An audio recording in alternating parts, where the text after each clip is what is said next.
예, 외국에서 우리나라로 물건이 들어오는 거 맞죠? 예, 그게 맞아요. 근데 관세법은 그렇지 않아요. 그러면 그거는 수입이 아니냐? 아니에요.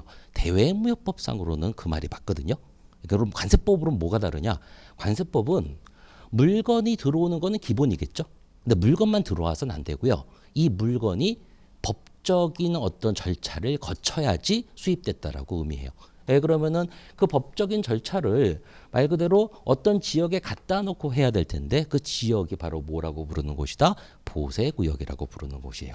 그래서 물건이 대응무역법상으로는 말 그대로 배가 이렇게 와가지고 물건을 내리면은 이거 자체가 이제 수입이 됐는데 관세법상으로는 그걸 수입이 됐다고 말하지 않아요.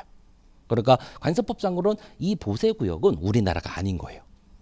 그럼 언제 수입이 됐다라고 말하냐면 통관 과정을 거쳐서 그 통관 과정을 당연히 획득하지 못하면 이 밖으로 나갈 수 없어요. 근데 그런 거를 만약에 획득 못하는데도 막 나갔다 이런 거를 밀수품이라고 그러는 겁니다. 예, 그러면은 그 통관 과정을 거치면은 나갈 수 있거든요.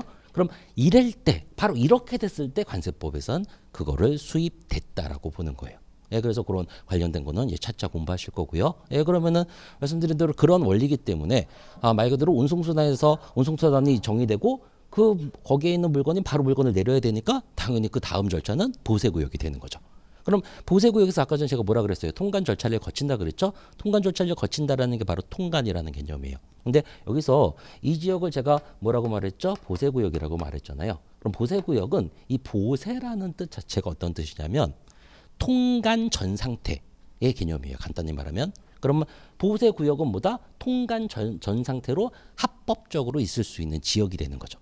말 그대로 통관 전 상태. 그럼 통관 전 상태를 뭐라고 칭하는 용어도 있겠죠. 통관 전 상태를 관세법에서는 뭐라고 부르냐면 외국 물품 상태라고 부릅니다.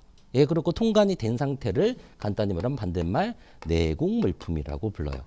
근데 여기서 내외국 물품이라는 개념은 물건이 우리나라 안에 있다 밖에 있다 이 개념이 아니에요. 예, 그러면은 여기 분명히 우리나라 안에 있잖아요. 하지만 통관 안 됐으니까 너무 아직 뭐다? 외국 물품이 되는 거죠. 예, 그리고 우리나라 아예 들어오지도 않았어요. 이건 당연히 외국 물품이 있는데 이런 통관이란 과정을 여기에서 할 수도 있습니다만 우리나라에 들어오기 전에 미리 할 수도 있어요.